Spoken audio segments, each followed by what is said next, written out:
Fala meu amigo, fala minha amiga, tudo tranquilo? Bora começar a nossa aulinha de abordagem humanística da administração? Bora, né? Maravilha, achei minha canetinha. Vamos continuar. Então, bora começar. Cadê eu? Por que eu não tô aparecendo? Onde é que eu tô? Tá aqui eu. Ótimo.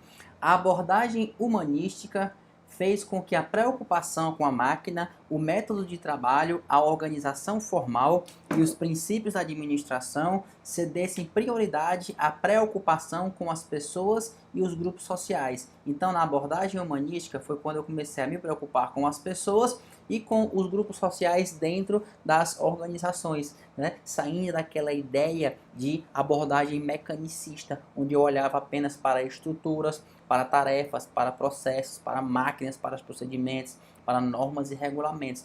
Aqui eu passei a ver a pessoa não só mais como uma extensão de uma máquina, não só mais como um braço da máquina, mas agora eu passei a ver a pessoa como alguém com opiniões, com alguém com autonomia, com alguém que pode tomar decisões, com alguém que pode realmente contribuir de forma efetiva para o alcance dos meus objetivos organizacionais. Beleza?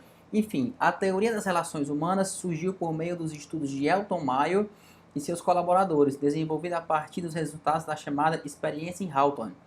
A teoria surgiu devido à necessidade de humanizar e democratizar a administração, no antítese clara aos preceitos mecanicistas da teoria clássica. Assim, obteve forte influência das ciências humanas, principalmente a psicologia e a sociologia. Maravilha, né? Os estudos, os experimentos de Elton Mayo, que deram origem à abordagem humanística, à teoria das relações humanas, na verdade, chegaram a essa conclusão de que as pessoas importam, que o foco deve ser nas pessoas, muito por acaso. O estudo foi mais ou menos assim. Mayo queria saber qual era a influência da iluminação na produtividade, qual era a influência da iluminação no alcance dos objetivos organizacionais, né? Ele queria saber se mudando cor de luz, se aumentando ou diminuindo a intensidade, como aquilo iria afetar a produtividade, como aquilo iria afetar os resultados da organização. E aí ele teve uma surpresa. Por quê? Porque as pessoas, os grupos, né, os grupos experimentais, os grupos de amostra, passaram quase que todos a ter uma produtividade melhor. E aí a conclusão que se tirou, né, dentro da pesquisa foi: as pessoas passaram a produzir melhor, as pessoas passaram a produzir mais, as pessoas passaram a ter melhores resultados, não por luz fraca, luz baixa, luz branca, luz amarela, luz azul, luz verde, enfim, não por causa da iluminação, mas por estarem se sentindo privilegiadas, por estarem sendo objetos de estudo. As pessoas começaram a pensar: poxa, nós importamos para a organização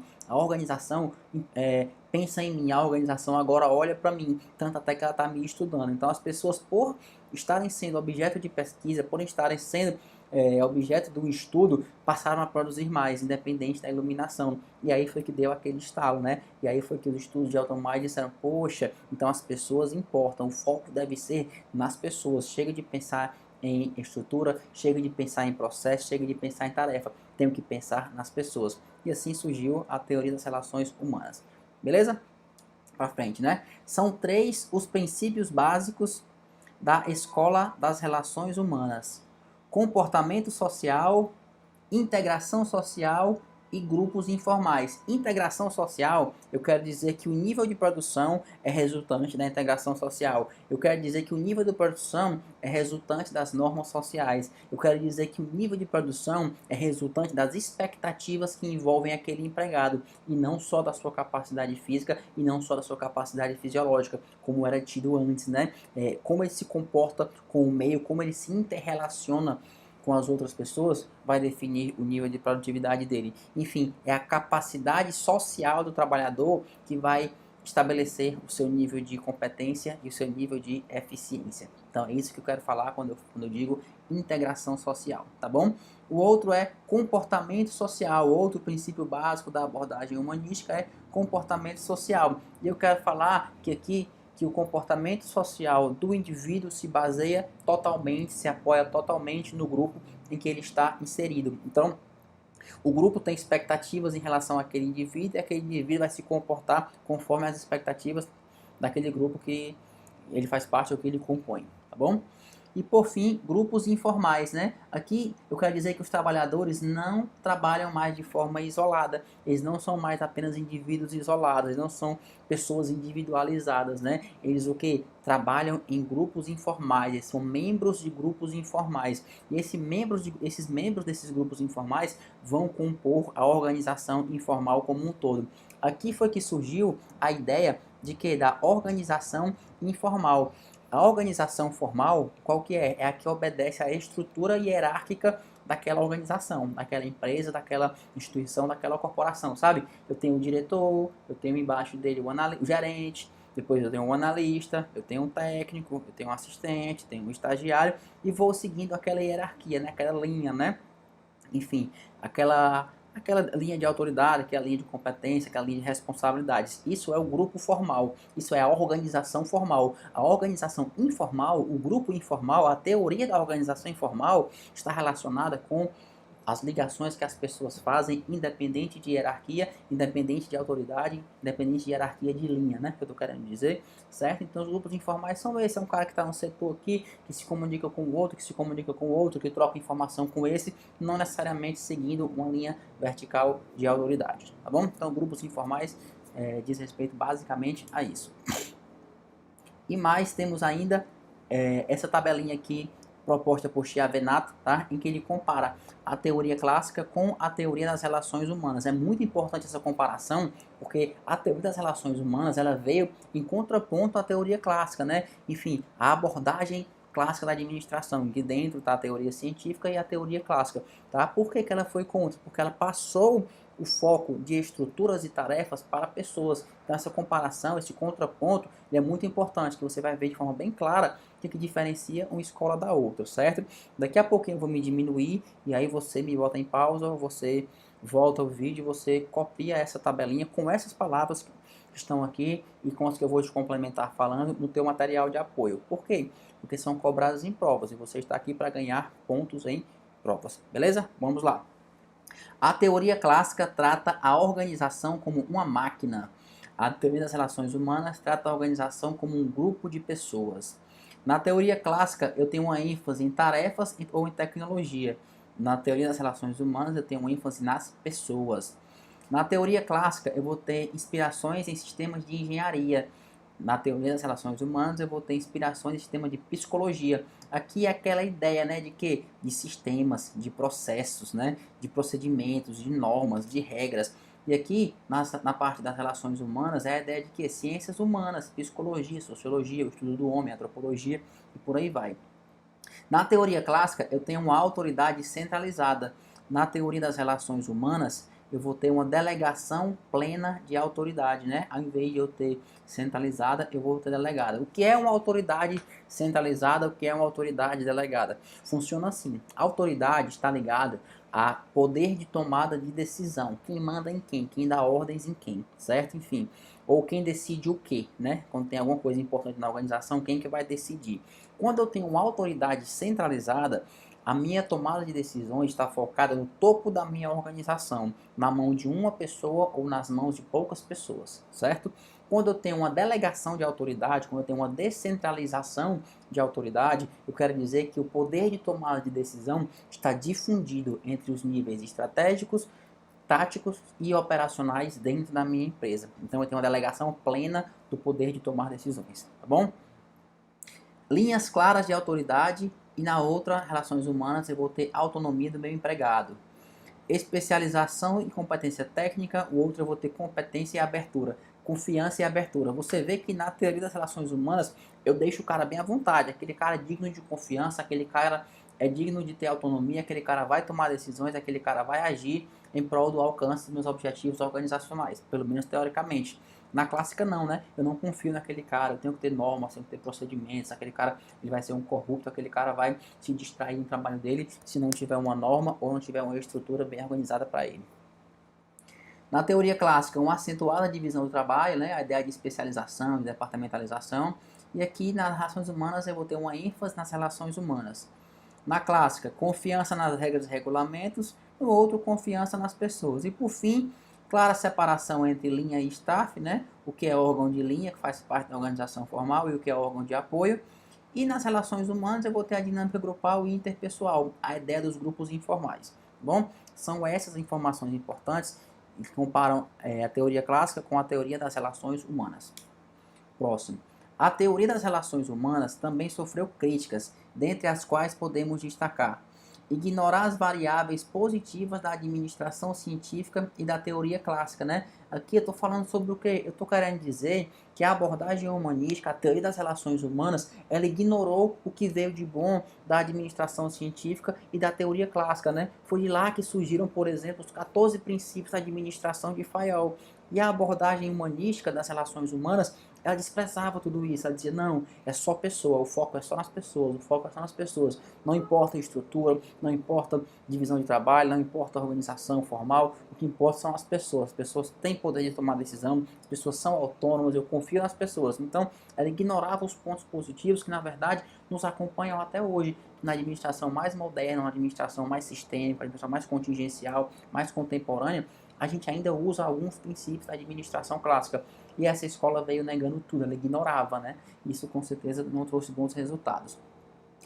Impossibilidade de generalização de resultados, né? Aqui é bem simples, eu não conseguia formar padrões. Por quê? Porque as pessoas é quem definiam as atividades ou como iam fazer determinada atividade. E era muito subjetivo, o critério nem sempre era racional, nem sempre era lógico, nem sempre era baseado em ciência, quando eu falo de metodologia. E aí ficava difícil de eu estabelecer um padrão, porque cada grupo poderia se comportar de maneira diferente. Eu não conseguia replicar aquilo de maneira escalável, muitas vezes nem para a própria organização, muitas vezes para um modelo completo como um todo de administrar.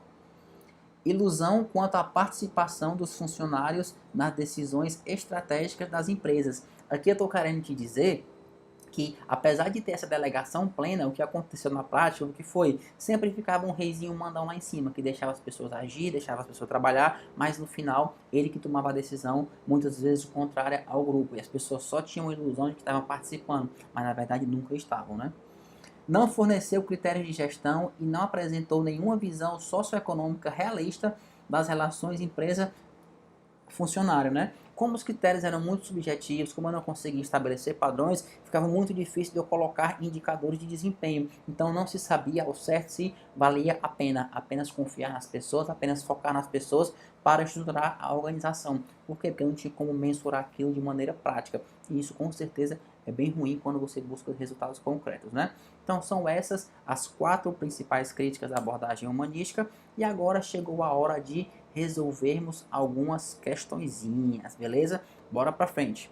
Considerando a evolução da administração, julgue o item a seguir. Opa, é certo e errado, né? V ou F, verdadeiro ou falso. Julgue o item a seguir. Ao formular um programa de ação abrangente de toda a organização e coordenar esforços gerais das unidades organizacionais, teóricos das relações humanas contribuíram para a estruturação das funções e dos processos da administração com foco na realização de objetivos. A questão vinha perfeita. Essa questão está errada, tá? De cara já marca que está errada. A questão vinha perfeita quando fala que os teóricos contribuíram para estruturar as funções e os processos. Maravilha. É isso que os teóricos fazem, né? Eles montam um modelo sobre como administrar, em qualquer abordagem que você esteja. Só que na teoria, na escola de relações humanas, o foco não era nos objetivos, o foco era nas pessoas, tá? Então esse é o errinho dessa questão do CESP, e aí você marca aí falso, marca errado, marca incorreto, marca joga fora, taca fogo. Essa questão tá errada, tá bom? Próxima questão.